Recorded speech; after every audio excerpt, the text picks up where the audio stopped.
જ્યાં સુધી wrong belief છે ત્યાં સુધી વૃત્તિઓ બધી ઇન્દ્રિય સુખોમાં, કંઈક જોવામાં, ખાવામાં, પહેરવામાં, સારા દેખાવામાં, પૈસામાં, નામનામાં, પ્રતિષ્ઠામાં, 5 જણની વચ્ચે કેમ હું સારી દેખાઉં, એમાં એ વૃત્તિઓ બહાર ભટક્યા જ કરે.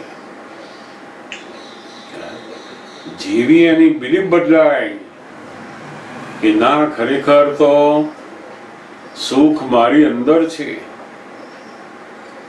અને એ જ્ઞાની પુરુષો પાસેથી સત્સંગ દ્વારા આપણને અહીંયા ચાખવા મળે છે, અંદર આપણને કે ઓહો, મારી અંદર અનંત સુખ પડેલું લાગે છે.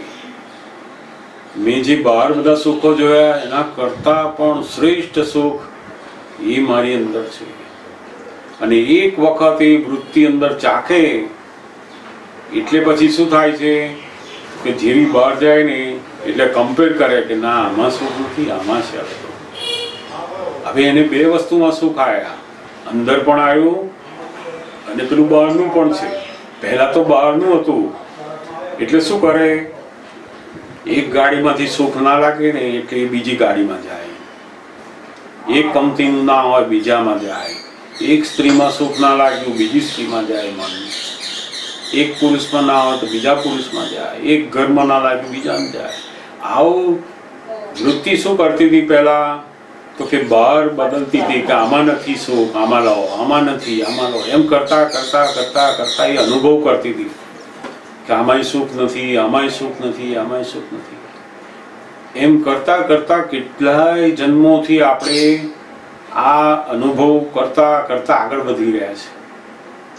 પણ જ્યારે જ્ઞાની પુરુષ મળી આવે છે ત્યારે તો સૌથી ટોપ ઉપરનું પોતાનું નિજ સુખ એને ચખાડી દે છે.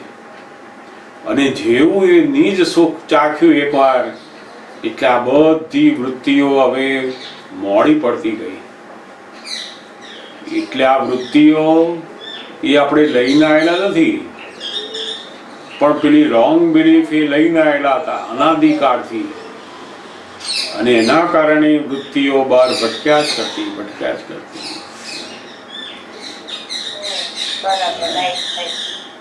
આપણું ચિત્ત એ અંતસ્કરણની અંદર છે, પણ એ ચિત્તમાંથી જે બહાર જાય છે એ વૃત્તિઓ છે. ચિત્ત બહાર જતું નથી, પણ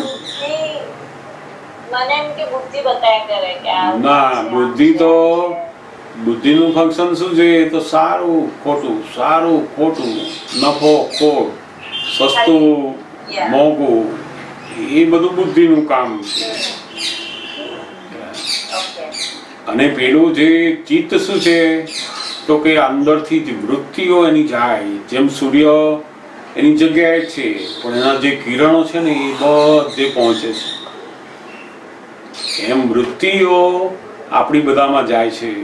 અને એ તપાસ કરે છે કે આ ટેબલ લાયા એમાં સુખ છે કે નહીં. તે પહેલા શરૂઆતમાં પેલી વૃત્તિ એવી હોય બહુ જ સુખ છે, કારણ કે લોકોનું જોઈને લાયેલા હોય બધું. રોંગ બિલીફ એટલે શું, તો કે લોકોએ જેમાં સુખ માન્યું એમાં આપણે સુખ માન્યું, એને જ રોંગ બિલીફ કહેવાય.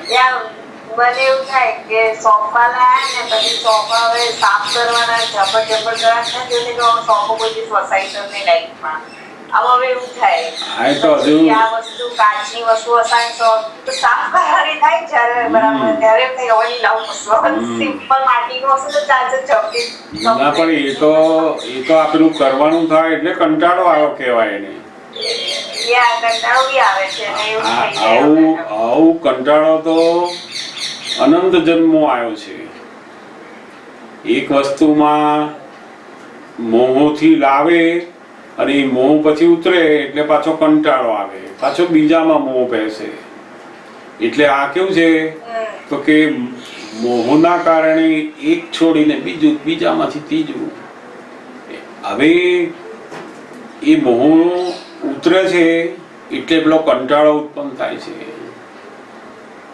જેવો કંટાળો આવ્યો એટલે પેલો મોહ નીચે ગયો અંદર, પણ પાછો એ મોહ શું કરે છે, પાછો બીજે જાય છે.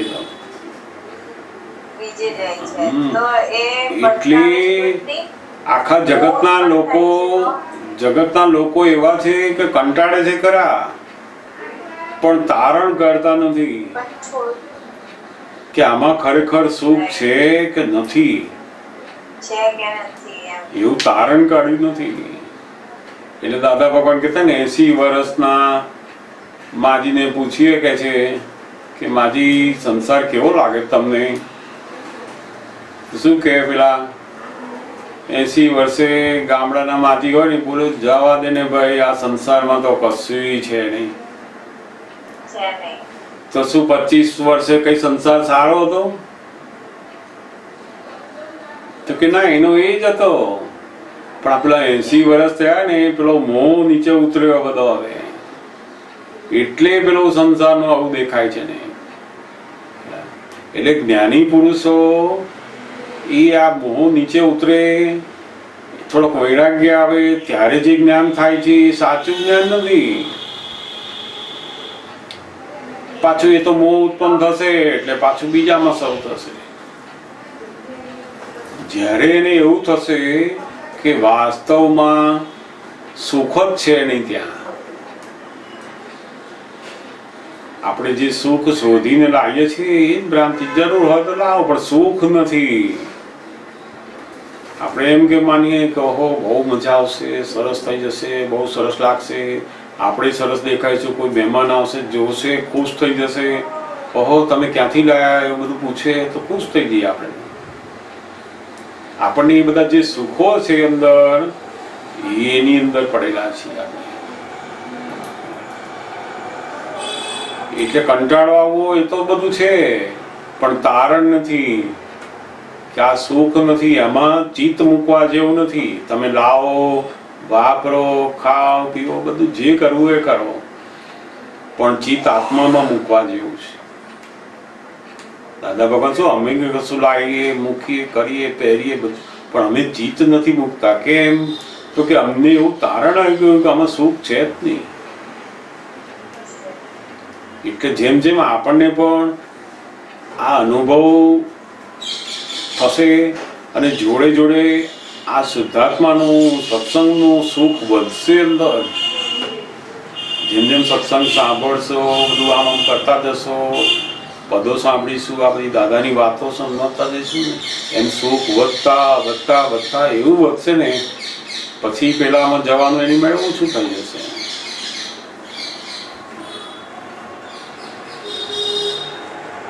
એટલે આ વૃત્તિઓ એ કઈ આપણે કર્મની અંદર લઈને નથી આવેલા. આ તો અજ્ઞાનતાનું ફળ છે, રોંગ બિલીફનું ફળ છે. જ્યાં સુધી રોંગ બિલીફ છે ત્યાં સુધી બધી વૃત્તિઓ ભટક ભટક ભટક બસ એક વસ્તુમાંથી બીજી, બીજામાં હંમેશા બહાર જ ભટકે છે. અને જ્યારે રોંગ બિલીફ ફ્રેક્ચર થાય અને રાઈટ બિલીફ બેસે, ત્યારે વૃત્તિઓ જે બહાર ભટકતી હતી પોતાના સ્વમાં આવે છે, શુદ્ધાત્માની અંદર આવે છે.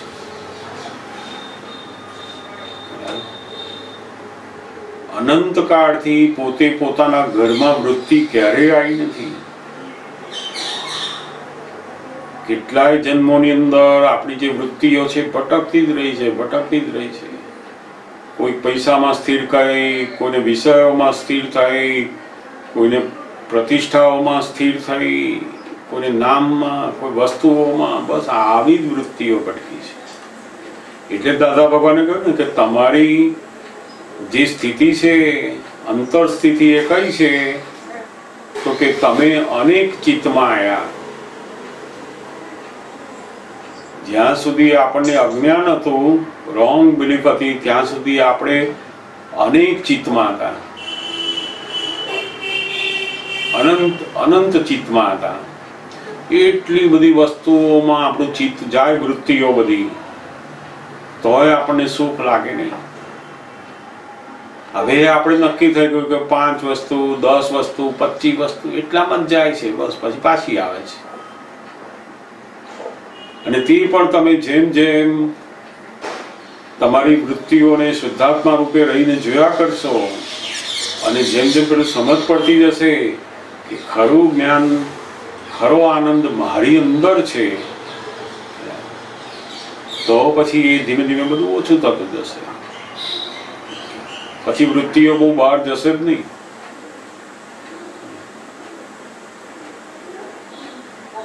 સમજો ને? એટલે આપણે લઈને આવેલા નથી. આપણે જેવું જ્ઞાન થાય, જેવી અંદર સમજણ ફિટ થાય, જેવી બિલીફ ફિટ થાય, એવી વૃત્તિઓ બધી જાય. જેને જેવી બિલીફ થઈ કે આની અંદર સુખ છે એટલે ત્યાં જાય. બસ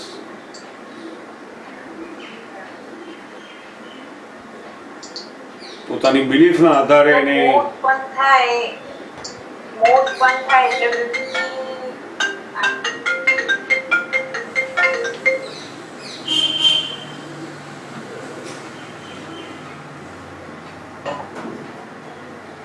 હા બોલો. ઉત્પન્ન થાય એટલે વૃત્તિથી ઉત્પન્ન થાય છે મોહ connection. ના, એ મોહની ગ્રંથિના આધારે વૃત્તિઓ જાય. લોભની ગ્રંથિ, મોહની ગ્રંથિ, માનની ગ્રંથિ, એના આધારે જેને જે ગ્રંથિઓ વધારે પડી હોય,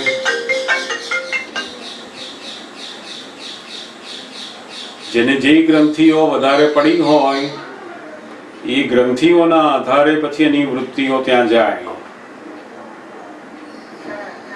એટલે જેમ જેમ એ ગ્રંથિઓ ઓછી થતા થતા ખલાસ થઈ જશે, એ વૃત્તિઓ જશે નહીં. દાદા ભગવાન કહેતા ને, અમારી એક સેકન્ડ પણ વૃત્તિ બહાર જતી નથી. જ્ઞાની પુરુષનું જે મુખારવિંદ છે એ આટલું બધું હાસ્યવાળું, એનું કારણ શું છે? તો કે એમની જે વૃત્તિઓ છે, ચિત્ત વૃત્તિઓ, એ બિલકુલ એક સેકન્ડ પણ શુદ્ધાત્માની બહાર જતી નથી. એમની બધી ગ્રંથિઓ ખલાસ થઈ ગઈ, નિર્ગ્રંથ થઈ ગયા છે. અને એ નિર્ગ્રંથપણાના લીધે એ હંમેશા એમની વૃત્તિઓ શુદ્ધાત્માની અંદર જ રહ્યા કરે છે. ખાતા પીતા, વાતો કરતા, બધું જોતા, ગમે તેવું બધું હોય છતાં પણ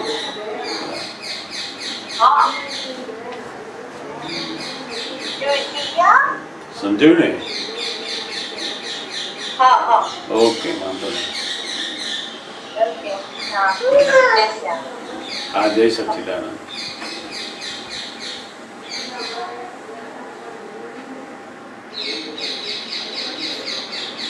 આ તો ચિત્ત વૃત્તિઓ પાછી ફરે.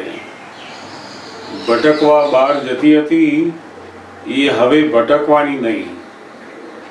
એ ચિત્ત વૃત્તિઓ બધી પાછી ફરવા માંડી. જેમ સાંજ પડે ને ગાયો ભેંસો બધી પાછી આવે ને, એવી રીતે આ ચિત્ત વૃત્તિઓ પણ પાછી આવવા માંડી. પેલું સવારના જાય અને સાંજે પાછી આવે, એવી રીતે અજ્ઞાનતાથી ચિત્તવૃત્તિ ભટકે અને જ્ઞાનથી પછી ભટકતી બંધ થઈ જાય. સંસારની વિસ્મૃતિ, એના જેવો કોઈ મોક્ષ નથી. જોયું દાદા ભગવાન એ કોને મોક્ષ કહે છે? તો કે સંસારની અંદર આપણી જે ચિત્તવૃત્તિઓ બહાર જતી હતી એ બંધ થઈ ગઈ, એને દાદા ભગવાન સંસારની વિસ્મૃતિ કહે છે. ચિત્ત આપણું શુદ્ધાત્માની અંદર આવ્યું અને બહારનું કશી વસ્તુમાં ચિત્ત આપણું ગયું નથી, તો દાદા ભગવાન એને જ મોક્ષ કહે છે. હા બોલો. આપણે રોજિંદા જીવનમાં જીવતા હોઈએ તો માનની ઘાત બહુ જ હોય છે, એવું ખબર પડે છે. અહંકાર એને પોસાય બી છે, જોઈએ બી છે, પણ તો એ વસ્તુ એક્ઝેક્ટ શું હશે? કે જોઈએ છે, કરીએ છે, પણ એ માનની ઘાત છે તો ખરી જ એક્ઝેક્ટ એવું ખબર પડે છે. હા, એટલે હવે વર્તન કરીએ ને તો આપણને એવું ખબર પડે કે આપણું માન અહીંયા પોસાયું છે. હા, પણ હવે આપણને શું થયું? તો કે હવે આપણે જે બધી ગાંઠો પડેલી છે એ ખબર પડી, એ પહેલી જાગૃતિ આપણી. હવે એ ખબર પડ્યા પછી એનો પુરુષાર્થ કરવાનો. હવે તો કે શું પુરુષાર્થ કરવાનો? તો કે જ્યારે જ્યારે એને અપમાન આવે ત્યારે એને ત્યાંથી ભાગી જવાનું નહીં. આ માનને છેદવાના, માન કપાવાના સંજોગો જ્યારે ભેગા થાય ત્યારે આપણે ત્યાં જ રાખવાના ફાઇલ નંબર 1 ને કે આ અપમાન કરે છે તમારું, ત્યાં બેસો, સાંભળો કહીએ. એટલે પેલો માણસ શું કરી આપે? આપણને માનની પેલી ગાંઠ છેદી આપે, કાપી આપશે. આપણે જાતે કપાશે નહીં એટલું બધું. એટલે દાદા ભગવાન કે તમને જ્યારે એવા સંજોગો ભેગા થાય, એવી ફાઇલ ભેગી થાય ને, ત્યારે આ માનની ગાંઠ કપાતી હોય તો કપાવા જ દેવાની. સારું, એ બિચારો તમે બહુ ઉપકાર કહેવાય એનો. નહીં તો આ માન તો છેદાય નહીં કે આપણે કેવી રીતે કાઢીએ. એટલે દાદા ભગવાન કે છે જેને પોતાની માનની ગાંઠ કાઢવી છે એને પેલા અપમાન કરનારાને બહુ ઉપકારી માનવો. ઓહો, તારો ભાઈ બહુ ઉપકાર કહેવાય એમ કે તે મને મારું આ બધું માનનો જે મારો અહંકાર હતો એ ખલાસ કરી આપ્યો. એટલે અપમાન કરનારો આપણને જ્યારે ઉપકારી લાગશે ત્યારે આપણી માનની ગાંઠ બધી છેદાતી જશે. આપણે જાણી ખરી પણ હજુ મીઠાશ આવે છે એમાં. અમુક વાર આપણે એવું બોલીને પેલા બીજા માણસને છેતરીને આપણું માન પોસે એવું ખબર પડે છે કે માન આપણું પોસાઈ જાય છે. એટલે જેટલા પાછા એ માનના પક્ષમાં બેસીને બધું કામ કર્યું એટલું પાછી એ ગાંઠ પાછી એટલી મોટી થતી જ જાય. એનો ખોરાક છે એ બધો. માનનો ખોરાક શું? તો કે કપટ વાળો ખોરાક.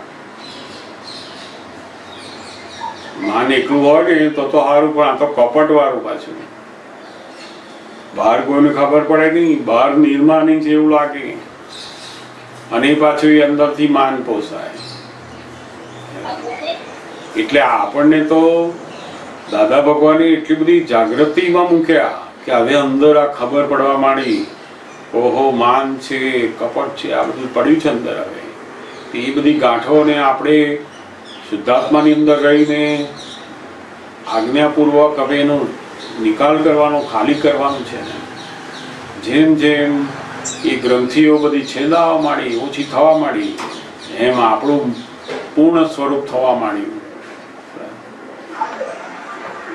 જોઈએ અશોકભાઈ કે હું દાદાનું બહુ કરું છું, આવું ના કરવાનું, પણ સમય આવે ને ત્યારે પાછું એ વસ્તુ કરી દઈએ ને પોસી દઈએ પાસે. એ માની ગ્રંથિ આપણને કરાવી દે બધું. ત્યાં પુરુષાર્થ માંડવાનો છે ને કે આ એ બાજુ આપણને અંદર લપસાઈ દે એવું છે, ત્યાં જ બરાબર પુરુષાર્થ માંડવાનો. દાદા ભગવાન પર શક્તિ માંગવાની છે કે આ જગ્યાએ હું લપસી જાઉં છું, આ જગ્યાએ માનમાં જતી રહું છું, તો હવે ત્યાં આગળ મારે શક્તિ માંગવાની ને પુરુષાર્થ ઉપર આવો કે પછી ધીમે ધીમે નહીં જવાય. જાગૃતિમાં પહેલી ખબર પડે અને પછી બીજું ખબર પડ્યા પછી હવે આપણે શક્તિ માંગવાની, એવા શક્તિવાળા થવાનું. અને અપમાન આવે એવી જગ્યાએ જાઓ. દાદા ભગવાન તો એવું કહેતા કે રોજ હવાર પડે ને ભગવાનને પ્રાર્થના કરવાની કે રોજ જે 5 અપમાન મળે ને તો સારું કહીએ. એ દાદા ભગવાન મને રોજ જે 5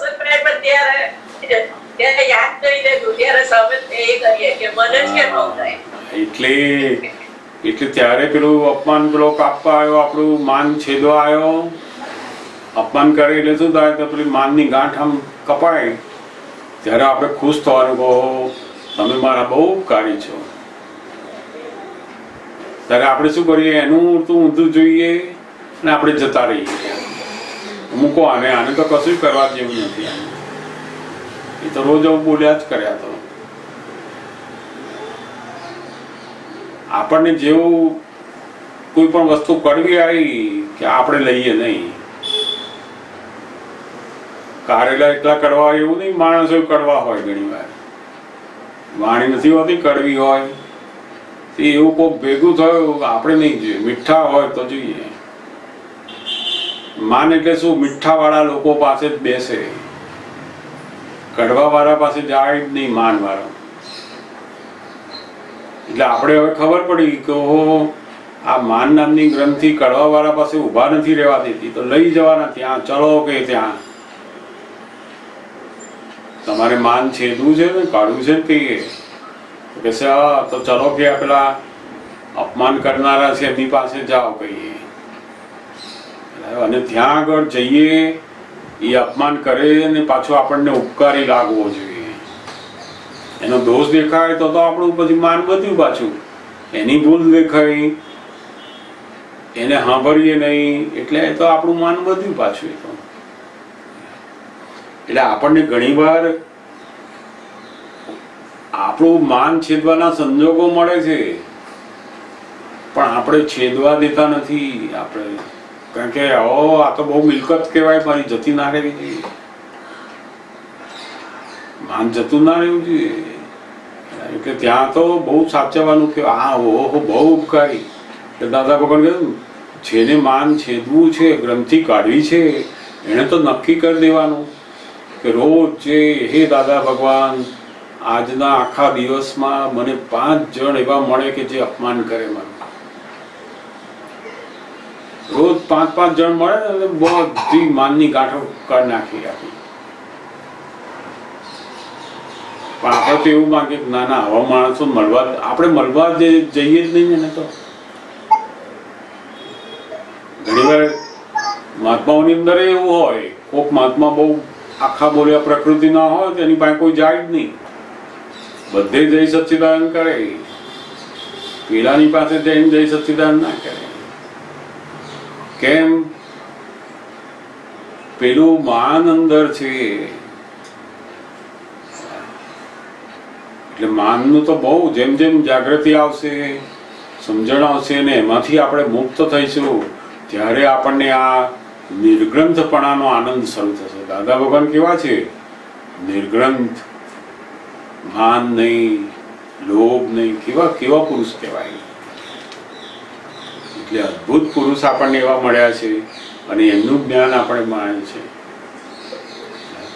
એ તો આટલી બધી સરસ વાતો, આટલી બધી સમજો ક્યાંથી આવે? તો કે એ આ બધી ગ્રંથિઓને છેદીને આત્મ સ્વરૂપે થયેલા છે, ને એનો બધો માર્ગ એ આપણને આપી શકે એમ છે.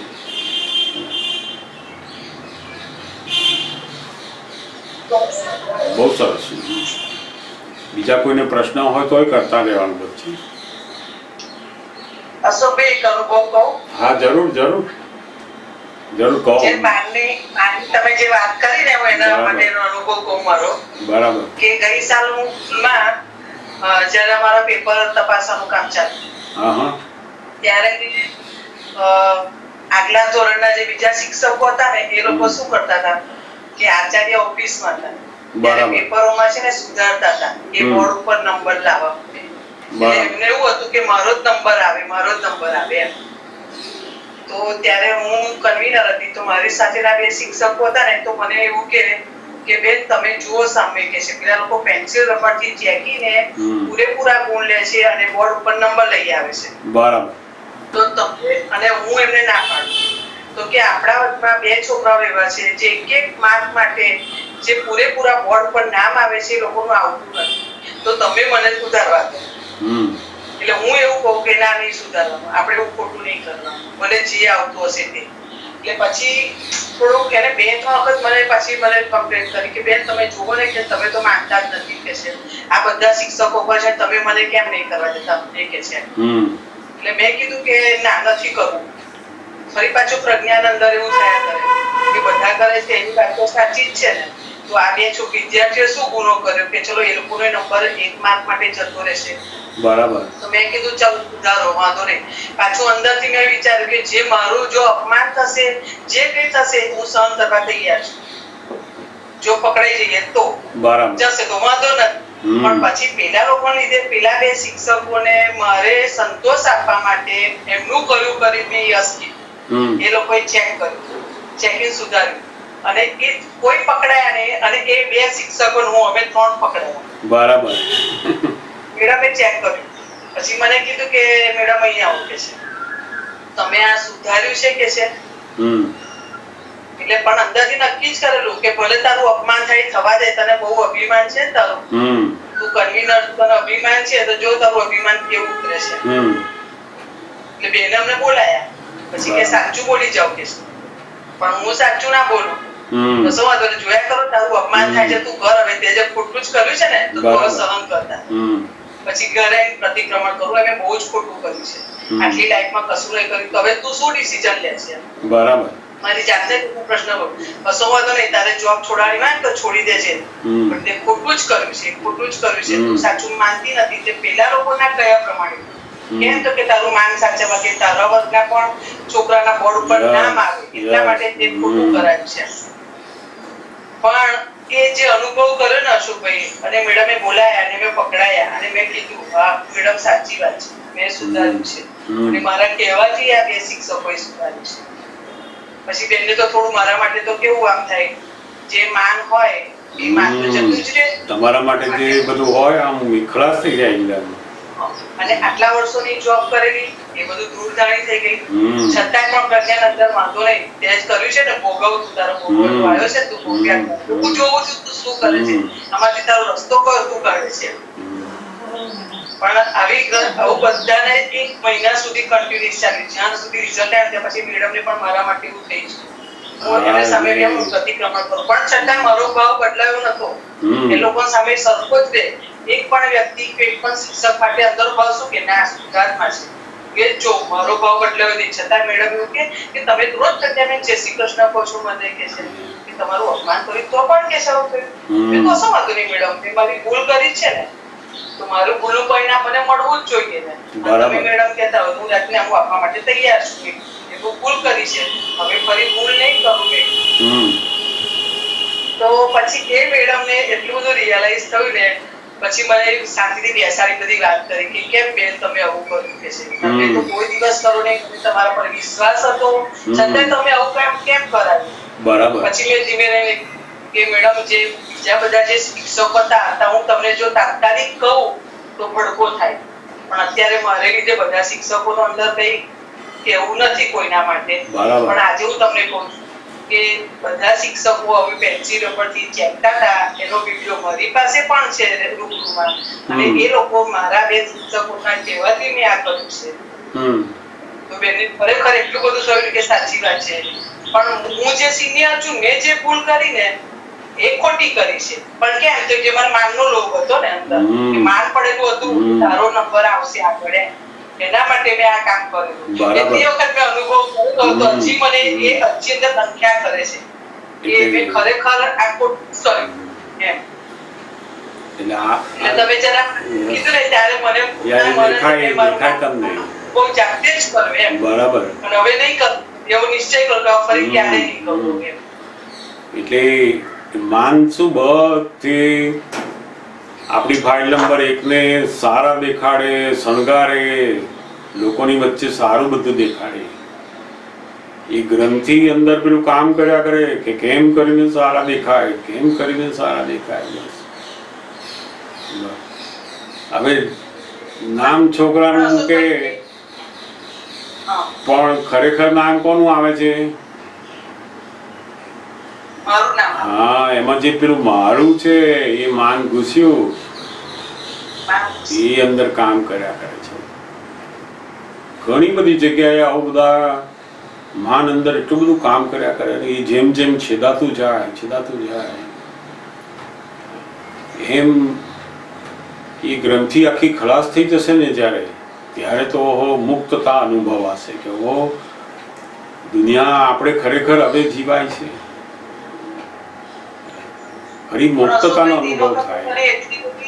ત્યારે મેં દાદાને એટલી પ્રાર્થના કરી, પણ તે વખત જે મારી સ્થિરતા હતી ને એ મેં પ્રત્યક્ષ જોઈ કે હું કેટલી સ્થિર નીકળ. જો બીજું કોઈ હોય તો એ પોતે કેવું કરી નાખે કે જે મેં ભૂલ કરી છે એ સ્વીકારી અને એમાં જે સ્થિરતા મેં આખો મહિના સુધી જે રાખીને એ જબરજસ્ત રાખી. એ તો બહુ બધું કહેવાય. મારા સામે મને બોલાવે ને જગ્યા મોડું ફેરવતા હતા, મારા સામે મોડું ફેરવ્યું, પણ છતાં મેં ભૂલ કરી છે ને કેમ તો કે પેલા બેન કહેવાથી કરી એટલે આ તો પણ એને દોષી નથી જોતી, હું એ લોકો દોષી નથી જોતી, દોષ મારો જોઉં છું કે મેં કેમ કર્યું એમ.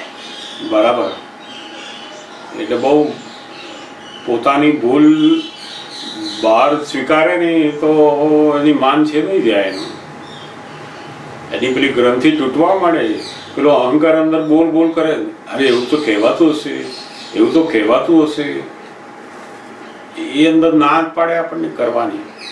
અને પછી એની જોડે અંદર વકીલ બેઠેલા હોય બુદ્ધિના કે આવું તો બધાય કરતા હોય, આવું ના કરીએ તો ચાલે નહીં, આમાં શું થઈ ગયું બહુ મોટું, તો લડી લેવાશે, બધું વકીલ એની પાછળ કરે કામ.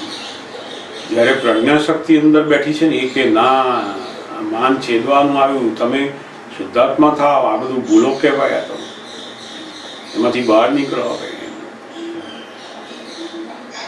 એટલે આ એક વખત પુરુષાર્થ થાય ને એટલે પછી એને શક્તિ આવે કે હવે 2 વખત આવશે ને તો એમ થઈશ, પછી 4 વખત, એમ પછી એવી અનંત શક્તિઓ આપી આવી જાય. અમારા લોકોને પણ દાદા ભગવાનની હાજરીમાં એ પછી પણ એવા કેટલાય પ્રસંગો બનતા હોય જેની અંદર મોટા મોટા સાધુ આચાર્યો અથવા મોટા સંન્યાસીઓ હોય એ લોકો પણ ના રહી શકે એવી સ્થિતિની અંદર અમે લોકો પણ એવા સરસ રીતે જ્ઞાનથી રહી શક્યા. ત્યારે થાય કે ઓહો, દાદા ભગવાનનું જ્ઞાન તો અદ્ભુત છે. આપણને જે શુદ્ધાત્માનું ભાન આપ્યું એ ભાન એ તો આપણું દર્શન છે, આપણી સમજ છે, આપણે દ્રષ્ટિ ફિટ થઈ. હવે જ્યારે આપણે આ પ્રજ્ઞાબેન સ્વરૂપે નહીં થઈએ, જ્યારે રિયલમાં શુદ્ધાત્માના જ્ઞાનમાં આયા કહેવાઈએ, શુદ્ધાત્માનું જ્ઞાન મળ્યું એ તો દર્શન છે. આપણને શુદ્ધાત્માની બિલીફ બેઠી કે હું શુદ્ધાત્મા છું અને આ બાય રિલેટિવ વ્યૂ પોઈન્ટ છે કે હું પ્રજ્ઞાબેન છું અને રિયલથી હું શુદ્ધાત્મા છું. બિલીફ બેઠી, જ્ઞાન નથી થયું, બિલીફ બેઠી. હવે જ્યારે તમે સંજોગોમાં આવો છો ત્યારે તમે ફરી પાછા એ સંજોગો વખતે તમે પ્રજ્ઞાબેનની અંદર બેસી ગયા તો એટલા શુદ્ધાત્મા થવાના બાકી રહ્યા. પેલું જે દર્શન છે એ દર્શનને જ્ઞાનમાં કન્વર્ટ કરવાનું હતું, એ બાકી રહી ગયું. જે મહાત્માઓ આજ્ઞા ધર્મથી આ શુદ્ધાત્માનું દર્શનમાં રહી અને જબરદસ્ત તપશ્ચર્યા કરે છે અંદરથી, એ વખતે ત્યારે પછી શેમાં કન્વર્ટ થાય છે? જ્ઞાનમાં કન્વર્ટ થાય છે. એટલે દાદા ભગવાનનું બહુ સુંદર વાક્ય છે કે અમે તમને જે આપ્યું છે તે જ્ઞાન નથી, પરંતુ તમે ઘરે જાઓ, તમે જ્યારે જાઓ છો ત્યારે પછી તમને જે પરિણામ પામે છે એ જ્ઞાન છે. અમે જે આપ્યું એ જ્ઞાન નથી, જે પરિણામ પામે છે એ જ્ઞાન છે તમારું. એટલે આપણને આ દ્રષ્ટિ મળી છે. આવી દ્રષ્ટિથી આપણે આપણી ફાઇલ નંબર 1 જોડેથી જુદા પડીશું જેમ જેમ, અને જ્યારે આવા સંજોગો આવે ત્યારે એના પક્ષમાં બેઠા નહીં અને આપણે શુદ્ધાત્મા રહ્યા તો પછી આપણે જ્ઞાન પ્રગટ થવા માંડ્યું. આપણું જે દર્શન હતું એ દર્શનની અંદર આ તપ થયું, એટલે દર્શન પ્લસ અદિત ઇઝ ઇક્વલ ટુ જ્ઞાન. એ અસલ જ્ઞાન આપણને થયું પછી એ જાય નહીં. એટલે ઘણી વાર નહીં મહાત્માઓને થાય ને આ રહે છે, નથી રહેતું, જતું રહે, આવે, કારણ કે એ દર્શન છે. હજુ એ દર્શન જોડે પેલું તપ કરવાનું બાકી છે. આપણું જ્યારે જ્યારે અપમાનનું આવે, ના ગમતું આવે, એ બધામાં તપ છે અંદર, અદિત તપ. આપણે જ્યારે નિમિત્ત ને ઉપકાર માનીએ અને આપણી ફાઇલને દોષિત જોઈએ કે આ તારો દોષ છે, હું મારું નથી, કોઈ આપણને લડે છે, કોઈ આપણને ગાળો દે છે, અપમાન કરે છે, સામું જોતા નથી, એ બધું અપમાન કરનારો આપણને ઉપકારી લાગે, ઓહો તારો બહુ ઉપકાર. ત્યારે આપણે એટલા તપથી શું થાય તો કે આપણે પેલું જ્ઞાન વધતું જાય છે, આપણું દર્શનમાંથી જ્ઞાનમાં કન્વર્ટ થયા આપણે. એટલે જેટલા મહાત્માઓ આ તપને સમજી જશે, દાદા ભગવાનની આજ્ઞા શું છે તો કે અદિત તપ છે. તમારા અપમાન કરનારાની અંદર તમે શુદ્ધાત્મા જુઓ ત્યારે તો ઓહો શુદ્ધાત્મા જબરદસ્ત જોયા કહેવાય. અદિત તપ છે. જે તમારું અપમાન કરી રહ્યો છે ત્યાં તમે એની અંદર આત્મા જુઓ છો. આને દાદા ભગવાને શું દર્શન કર્યું છે? સામે વાળો કસાય કરે અને તમે શુદ્ધાત્માનું દર્શન રાખો, એને જ સુદર્શન કહ્યું.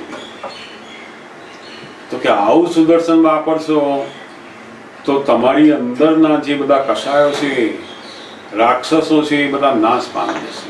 બહાર નાશ નથી પામવાનું, અંદરના જે પેલા બધા કષાય છે, આ માન કષાય, લોભ કષાય, એ તમારા સુદર્શનથી ભસ્મીભૂત થવા માંડશે. આપણે બહાર જોઈએ છે કૃષ્ણ ભગવાન સુદર્શન ચલાવીને પેલાનું ડોકું કાપી કાઢ્યું, એ તો ખાલી આપણને એક પ્રતીક સમજાવે છે. બધું વાસ્તવમાં બધા જ રાક્ષસો આપણી અંદર પડેલા જ છે. દરેક જીવ માત્રની અંદર આ કષાય રૂપી રાક્ષસો પડેલા છે અંદર, અને એને આ સુદર્શનથી એને એનો નાશ કરવાનો છે. અને જેને અંદરના કષાય ગયા, અંદરના રાક્ષસો મરી ગયા, એને બહાર કોઈ રાક્ષસ હોતું જ નથી. પોતાની અંદર જે ક્રોધ માન માયા લોભ રૂપી જે રાક્ષસો પડેલા છે એના કારણે જ બહાર બધા એવા માણસો મળે છે.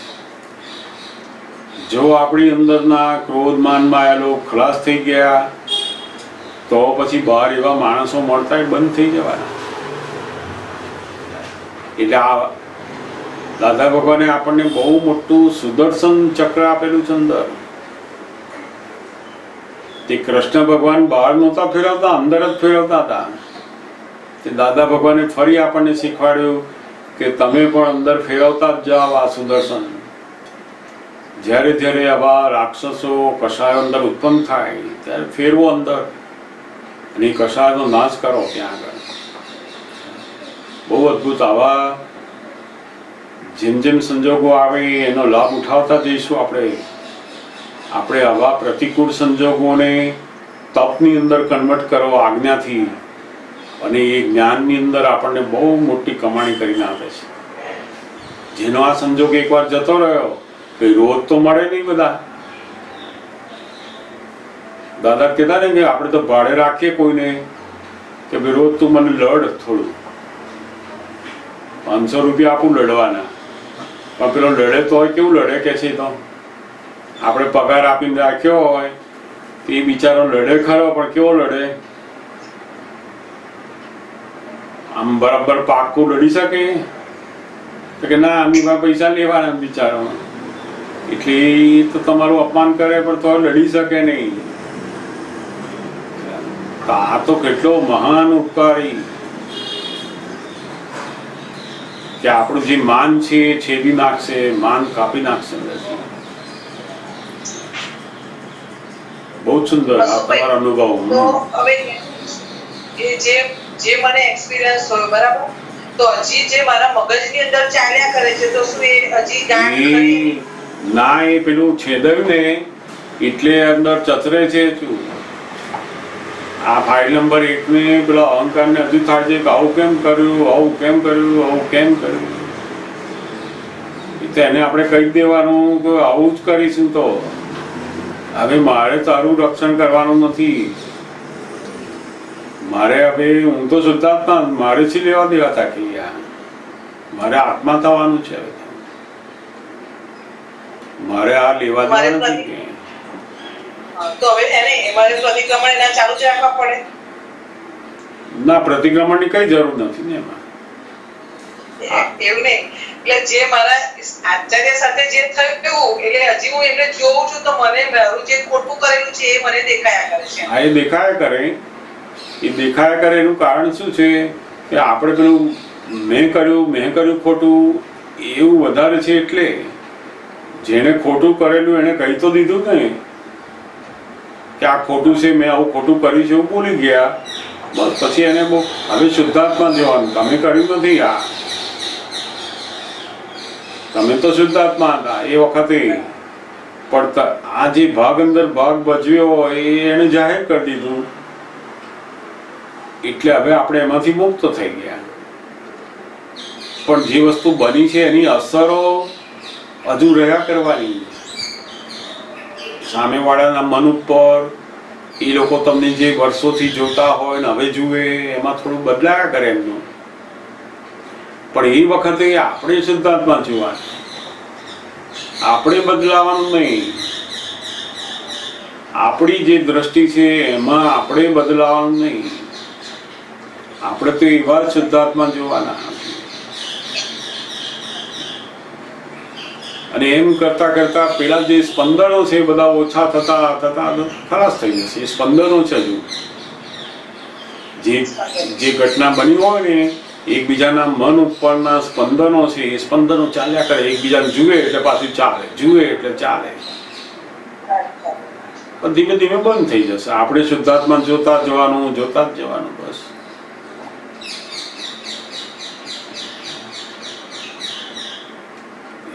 હા, જય સચ્ચિદાનંદ. આજે આખું નીકળી ગયો. ના, બહુ સરસ. વર્ષથી ચાલતું હતું મગજથી. હા, આજે ક્લિયર થઈ ગયું. બરાબર. એટલે આ તો બહુ તમારો જે અનુભવ છે એવી રીતના મહાત્માઓને બધા અનુભવ થયા કરે. અને એમાં આવું કરતા આપણે આ જે તપ છે એ હવે જેમ જેમ વધતા જશે એમ જ્ઞાન વધતું જશે. આ તપનો ભાગ હવે છોડી નહીં દેવાનો. જ્યાં જ્યાં પ્રતિકૂળતા આવે, જ્યાં ફાઇલનું અપમાન થાય, એવા સંજોગો સામે આવીને ઊભા રહ્યા તો આપણે ઊભા રાખવાના કે ઊભા રહો ભાઈ, અહીંયા તપ કરો ભાઈ. તમે હવે ખરેખર શુદ્ધાત્મા છો કે હવે ફાઇલ નંબર 1 થઈ ગયા છો ભાઈ? તમે શુદ્ધાત્મા છો તો પછી ડરવાની જરૂર નથી. અને અપમાન કરનારો શુદ્ધાત્મા છે તો તમારે શું ચિંતા?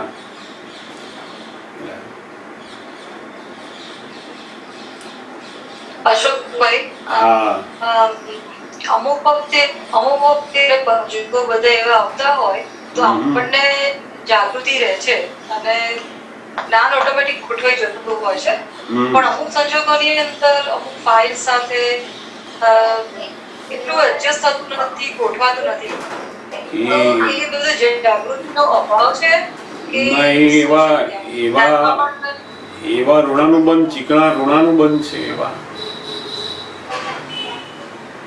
અમુક ફાઇલો સાથે આપણી જાગૃતિ હોય, આપણું જ્ઞાન ગોઠવવું હોય, બધું જ હોય, પણ એની જોડે એટલા બધા ચીકણા હિસાબો હોય એ વખતે આપણી જ્ઞાનની ગોઠવણી ખસાડી દે આપણને. એટલે આપણે જાણી રાખવાનું કે આટલી ફાઇલો એવી છે કે એની અંદર આપણું જ્ઞાનનો પુરુષાર્થ અથવા બધું કાચું પડી જાય છે. તે એવી બધી ફાઇલોના પ્રતિક્રમણો કરવા ખપે આપણને. નવરા બેઠા હોઈએ ત્યારે અડધો કલાક એ ફાઇલો સાથેના પ્રતિક્રમણો કરો. માફી માંગો. કેટલાય અવતારથી એની જોડે બધા વેર બાંધ્યા છે. એટલે જેમ પ્રતિક્રમણ કરશો પછી તમારું એની જોડેની વ્યવહારની અંદર જાગૃતિ વધતી જશે. પછી સમજાય ને, ત્યાં પ્રતિક્રમણ ખપે છે. એ જ આપણો પુરુષાર્થ. એમાં આપણે શુદ્ધાત્મા જોવા છે છતાંય દેખાય નહીં તો કે પૂર્વના એવા ઋણાનુબંધ ચીકણા. એટલે આપણે વારે શુદ્ધાત્મા જોઈએ તો પણ એ ના થાય. ત્યાં આગળ એવી ફાઇલોના ભાવથી પ્રતિક્રમણ કરો કે આમના પ્રતિ મારાથી જાણે અજાણે જે કંઈ પણ દોષો થયા હોય આ અવતારમાં ગયા અવતારમાં એની અંદર બેઠેલા ભગવાન પાસે હું માફી માંગુ છું.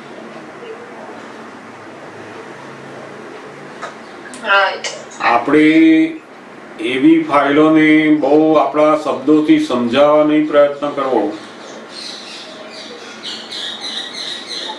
ઘણીવાર ફાઇલ સાથેના જે ઋણાનુબંધ છે એ ઋણાનુબંધને કારણે એડજસ્ટમેન્ટ થાય નહીં, જ્ઞાન રહે નહીં. ત્યાં આગળ પાછા આપણે એને શબ્દથી સમજાવીએ કે ના ના હું તો આમ કહેવા માંગુ છું, તું સમજતો નથી, હું તો આમ ઈચ્છા છે, મારે તો આવું કહ્યું તું, મેં આવું કહ્યું નહોતું. આમ દલીલો કરીશું તો પાર આવશે નહીં એનો. એટલે ત્યાં આવી ફાઇલ સાથે એક જ વસ્તુ કરવાનું કે ભાઈ તું કહે છે સાચું છે, હું ધ્યાન આપીશ અને ફરી આ બધી બાબતે હવે ધ્યાન આપીશું. અને આપણે એમાં થોડું એલર્ટ થતા જાઓ. આપણી ફાઇલ નંબર 1 ને કહો કે જરા ધ્યાન રાખો અને પ્રતિક્રમણો કરાવો. રોજ 50, 100, 200 પ્રતિક્રમણ નવરથાય થવું જોઈએ. 2-5 એવી ફાઇલો હોય તો એવી 2-5 ફાઇલોના 50 પ્રતિક્રમણ રોજ કર્યા તો એની મેળ ધોવા માંડશે. પછી ફાઇલ જ તમને અનુકૂળ થવા માંડશે. આપણે જે ફાઇલો જે જીવો સાથે ભયંકર વેર બાંધ્યા છે જન્મોથી, એ બધા હિસાબો લેવા અમે સામે આવે છે. પછી એ પતિ સ્વરૂપે હોય, છોકરા સ્વરૂપે હોય, પત્ની સ્વરૂપે હોય, પાડોશી તરીકે હોય, સગાવાલા હોય, કોઈ પણ રૂપે પેલો હિસાબ પૂરો કરવા માટે આવ્યા છે. એટલે આપણે સમજી જવાનું કે આ મારા જ દોષથી આ બધી આવી ફાઇલ આવી છે. હવે મારે એની અંદર શુદ્ધાત્મા જોઈને માફી માંગવાની છે. એ જ પુરુષાર્થ. અને એ જ્યારે બધા ચીકણા હિસાબો ઓછા થશે પછી એ ફાઇલો જોડે તમે જ્ઞાન પણ હાજર રહેતું થઈ જશે. અત્યારે જ્ઞાન હાજર રાખવા જઈએ છતાં રહેતું નથી. એનું કારણ જ આ છે. ચીકણા હિસાબો બધા ગમે તેટલો પગ સ્થિર કરવા જઈએ પણ લપસી જવાય. સમજાયું ને? એટલે રોજ એવી ફાઇલોના પ્રતિક્રમણ આરંભી દેવાના અને પ્રતિક્રમણો શરૂ કરવાના.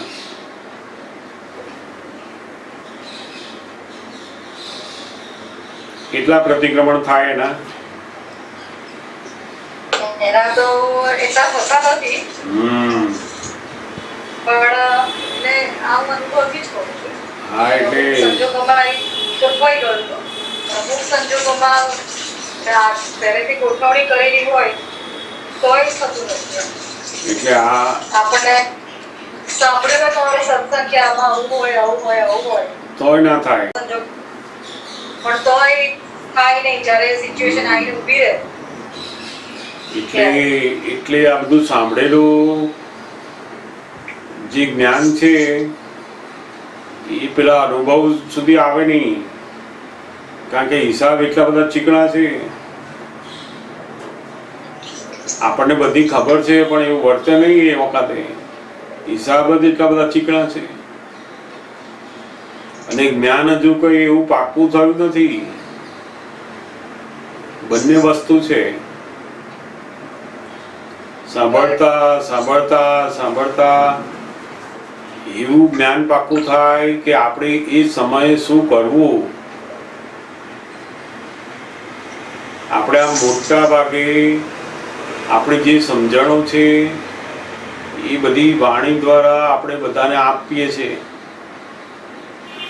હું આ સમજુ છું, મારે આવું હતું જ નહીં, મને આવો કોઈ વિચાર આવ્યો જ નથી, હું આવું કંઈ બોલતી નથી, હું આવું કંઈ કહેવા માંગતી નથી, તમને ઊંધું સમજાય છે, તે મને આમ કરેલું, તું આમ છે, એ હું તું આ બધું થયું, પેલું જ્ઞાન બધું જતું રહે અને પેલું અજ્ઞાન પાછું બધું બુદ્ધિ બધું ફરી વળે છે. ત્યાં આગળ પેલી જાગૃતિ રહેતી નથી. અને જે જાગૃતિ આપણને વ્યવહારમાં રહે નહીં, એ તો એને જાગૃતિ જ ના કહેવાય. આપણા સંજોગો આવે એ વખતે આપણને જે જ્ઞાન જે સમજ આપણને રહે નહીં, તો એ તો નકામી કહેવાય. એને શું કરવાની? આપણી પાસે 500 રૂપિયાની નોટ છે એમ માનીને કાગળ મૂકી રાખીએ અને પછી આપણે માને કહો બહુ 500 રૂપિયાની નોટ છે, 500 રૂપિયાની નોટ છે, 500 રૂપિયા મને મારી પાસે છે, મારી પાસે. બજારમાં જઈએ ને વાપરવા જઈએ તો પેલું કહેતા નોટ જ નથી, ખોટી નોટ છે. તો શું કરવાની ને? કામની જોઈએ. 100 ની હોય તો 100 ની, પણ કામની જોઈએ. દાદા ભગવાન કે તમારા જીવન વ્યવહારમાં જે કામ લાગે એવું જોઈએ જ્ઞાન, એવી સમજ જોઈએ. સત્સંગ તો આપણે બહુ સાંભળ્યો હોય, વાંચ્યો હોય, જાણ્યો હોય, પણ એમાંનો એકડો કરવાનો ઘરમાં છે આપણે. જો એકડો નહીં થાય તો પછી કશું નહીં થવાનું આગળ. એટલે આપણે નક્કી કરવાનું કે એવી ફાઇલોના પ્રતિક્રમણો શરૂ કરો. 10 20 નવરા પડીએ પ્રતિક્રમણ કરવા ને. જેમ જેમ પ્રતિક્રમણો થાય એમ પછી આ બધું જાગૃતિ પુરુષાર્થ બધા આપણું ત્યાં આવીને ઊભું રહેશે બધું. અને અંદર કહી દેવાનું કે આ બિલકુલ આપણું રક્ષણ કરવાનું મૂકી દો. કહી ગયા કોઈ બે ભૂલ બતાવે લઈ લો, એને સ્વીકારી લો, સમાધાન લાવો. એને આજ પડે એટલે ભૂલ જઈએ ત્યારે સમાધાન હોવું જોઈએ. આપણે દિવસમાં 4 ફાઇલ મળી, 10 ફાઇલ મળી, તો 10 ફાઇલ જોડે ચોપડો લખવાનું બાકી રહ્યું કે બધું સમાધાન થયેલું છે એની જોડે. ચોપડો બાકી રાખીને હોઈ ગયા તો બધો હિસાબ બાકી પાછો.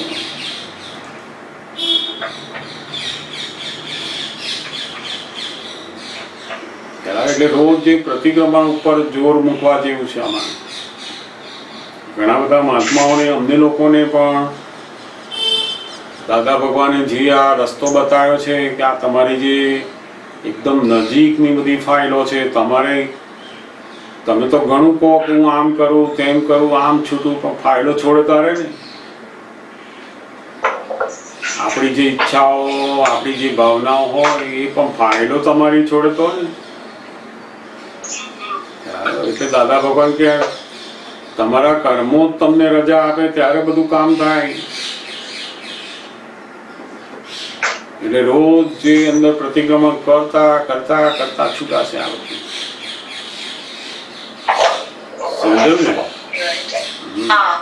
અને બીજું એ પૂછવું કે જ્યારે પણ આપણે સિમંદર સ્વામીનું કે દાદા ભગવાનનું વાણીથી ના બોલીએ પણ મનથી યાદ કરીએ અથવા એવો વિચાર પણ આવે કે મહાવીર ક્ષેત્રમાં કેવું હશે, અહીંયા આવું છે, મહાવીર ક્ષેત્રમાં કેવી રીતની રચના હશે, એટલે એન શોર્ટ કે સચ પણ એવું સિમંદર સ્વામીને કે દાદા વિશે આપણને યાદ કર્યા તો એ સ્પંદન ત્યાં પહોંચી જાય છે. હા, એટલે પહોંચી જાય. આપણી દરેક ભાવના, સ્પંદનો એ પહોંચી જાય. એટલે શું તો કે આપણે એવું માનીએ કે અહીંયાથી ઠેક મહાવિદેશ સુધી જતું હશે અને પહોંચતું હશે એવું આપણે વિચારીએ આપણી બુદ્ધિથી. વાસ્તવમાં કહેવા શું માંગે છે તો કે તમારા શુદ્ધ જે સ્પંદનો છે એ તમારી અંદર જ બેઠેલા ભગવાન પાસે પહોંચી જાય છે.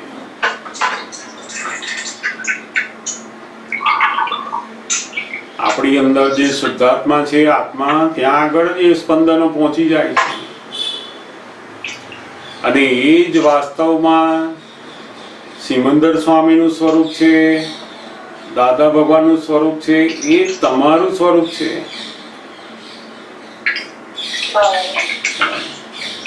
એટલે કહેવાય એવું કે તમારા દરેક શુદ્ધ સ્પંદનો ભગવાન પાસે પહોંચી જાય. પણ આપણે માનીએ છીએ કે ત્યાં બેઠા છે ને ત્યાં સુધી જતા હશે એમ. આપણી બુદ્ધિની સમજમાં એવું આવે. પણ જ્ઞાનીઓ આપણને એવું કહેવા માંગે છે કે તમારા શુદ્ધ ભાવો, શુદ્ધ સ્પંદનો તમારી અંદર બેઠેલા ભગવાનને પહોંચે છે.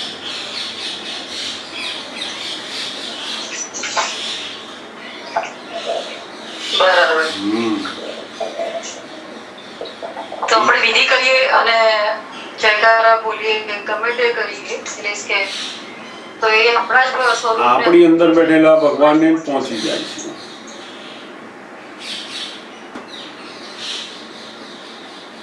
આપણે દાદા ભગવાનના અસીમ જયકાર બોલ્યા એટલે આપણી અંદર બેઠેલા દાદા ભગવાનનું વધારે ને વધારે પ્રગટ થવા માંડે છે. વધારે ને વધારે આપણે અનુભવ સ્વરૂપે જતા જઈએ છીએ. આપણું ચિત્ત એકદમ શુદ્ધ થતા થતા થતા એ સ્વરૂપ થવા માંડે છે. એ દાદા ભગવાન જ્યાં હોય ત્યાં જાય. દાદા ભગવાન એ કોઈ વ્યક્તિ નથી કે ત્યાં જવાનું ને આવવાનું છે. આપણે બોલીએ એટલે ત્યાં પહોંચે, એ નહીં મળે બધા. એ તો કેટલા ટપાલ પેલા લાખો લોકો યાદ કરતા હોય તો લાખોની અંદર ક્યાં પહોંચે? એવું બધું શક્ય નથી. એ બધી સ્થૂળ વસ્તુઓ છે. તમારી અંદર બેઠેલા ભગવાનની, તમારી અંદર બેઠેલા દાદા ભગવાનની પહોંચી જાય છે. ત્યાં પહોંચ્યું એટલે પેલા એક જ સ્વરૂપે છે.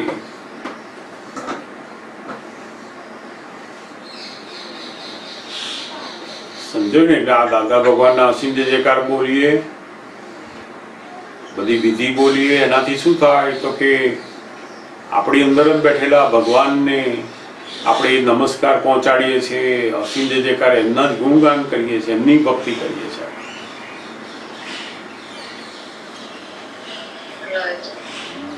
એટલે પોતે પોતાની ભક્તિ કરે, પોતે પોતાનું સ્વરૂપ જાણ્યા પછીની આ ભક્તિ, એટલે એને સ્વરૂપ ભક્તિ કહીએ. જગતમાં બધી જે ભક્તિઓ છે, પ્રાર્થનાઓ છે, ભજનો છે, એ બધી ભગવાન અને પોતે બંને જુદા છે એવી રીતે કરે લોકો. કૃષ્ણ ભગવાનની ભક્તિ, રામની ભક્તિ, હનુમાનજીની ભક્તિ, માતાજીની ભક્તિ, બધા જુદા છે અને હું જુદી છું એમ કરીને બધા ભક્તિ કરે છે. એ બધી પરોક્ષ ભક્તિ છે. અને એ બધી પરોક્ષ ભક્તિનું ફળ શું? તો તે બધા સંસારના સુખો મળે એનાથી. જ્યારે પોતાની હું શુદ્ધાત્મા છું અને એ જ પોતાનું સ્વરૂપ એ જ ભગવાન છે એવું જ્યારે ભાન થાય અને એ સમજણ સાથે જ્યારે ભક્તિ કરે ત્યારે એને પ્રત્યક્ષ ભક્તિ કહી. અને આ પ્રત્યક્ષ ભક્તિ એ જ મોક્ષનું કારણ છે. એનાથી મોક્ષ થાય છે. કહેવાય એટલે બહાર કોઈ જગ્યાએ પહોંચતું નથી, પોતાની અંદર જ ભગવાનને પહોંચી રહ્યું છે બધું. જેનો પડદો ઓછો હોય એનો તરત ભગવાનને પહોંચી જાય. જેના પડદા બહુ હોય તો ભગવાન પાસે પહોંચે નહીં પાછું. જેમ જેમ પડદા ઓછા નથી, લોકો પડદા નાખે છે. એવું આપણે કેટલાય અવતાર ભગવાન ઉપર બધા જાત જાતના પડદા નાખેલા, પછી ભગવાન પાસે ક્યાંથી પહોંચે બધું? હવે સમજ પડી કે ઓહો, આ તો બધા પડદા હટાવો તો ભગવાન તો બધું જ જોઈ શકે એવો અંદર તરત જ પહોંચી જાય એવું છે. તો આપણે એમને યાદ કરતાની સાથે જ અંદર જે આનંદ થાય છે તો આપણે એવું સમજવું કે પહોંચી ગયું છે. હા, એ જે આનંદ થાય, નિરાકુરતા વર્તે, એ જ એનું પ્રમાણ છે પહોંચી ગયું ત્યાં. સંસારની વિસ્મૃતિ થાય અને અંદરનો નિરાકુરતાનો આનંદ વર્ત્યો એ જ પ્રમાણ છે કે ભગવાન પાસે પહોંચી ગયું. બરાબર. હા. માનસિક કલ્પનાઓ હોય એ જુદું, અને આ નિરાકુરતા અંદર વર્તે સંસારની વિસ્મૃતિ, કોઈ પણ વસ્તુની સ્મૃતિ અંદર ના રહી, એ ભગવાનને પહોંચી ગયું દરઅસલ. એટલે બહારની દ્રષ્ટિથી આપણે જોઈએ છે બહારની વસ્તુ, અને વિચાર પણ આવે છે, અને અંદર આનંદ થાય છે. એ ત્રણ વસ્તુનો સમાવેશ જ્યારે થાય તો એ સ્પંદન ત્યાં સુધી પહોંચ્યું ખરું કહેવાય. એટલે બહારની બધી વસ્તુઓ છે, આપણે કુદરતી વસ્તુ છે, ઝાડ છે, ગમે તે કુદરતી સિનરી આપણે એ જે આનંદ છે એ તો પોતાનો કાલ્પનિક આનંદ છે. બરાબર. જે આનંદ આવ્યા પછી જતો રહે, પાછો ઓછો થઈ જાય, ઘટી જાય, એ બધો કાલ્પનિક આનંદ છે.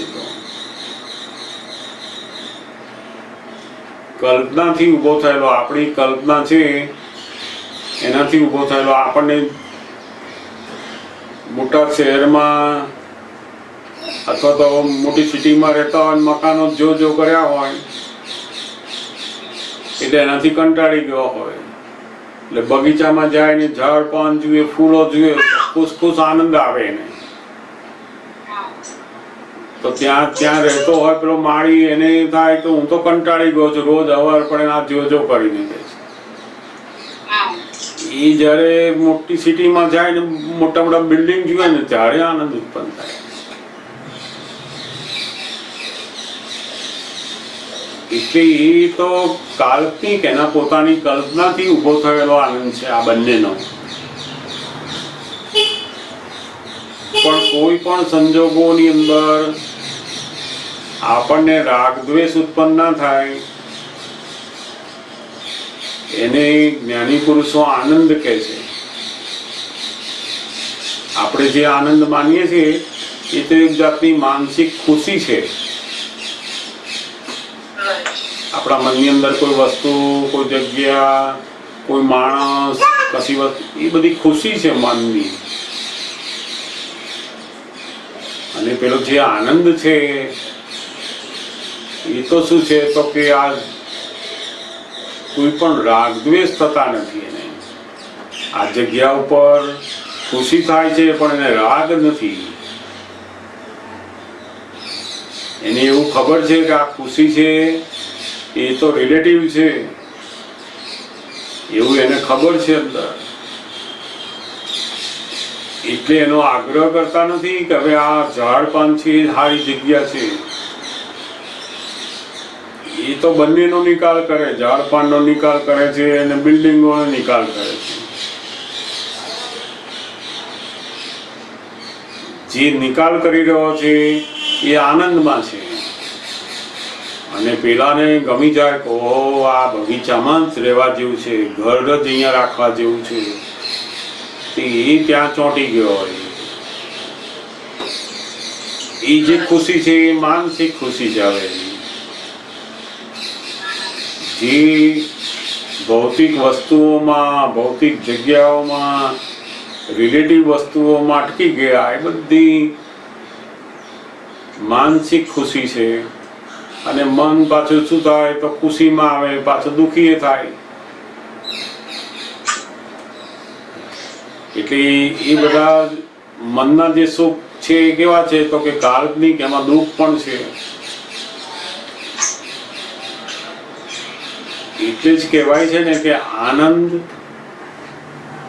એનું વિરુદ્ધાર્થી અથવા તો દ્વંદ શબ્દ હોતો નથી.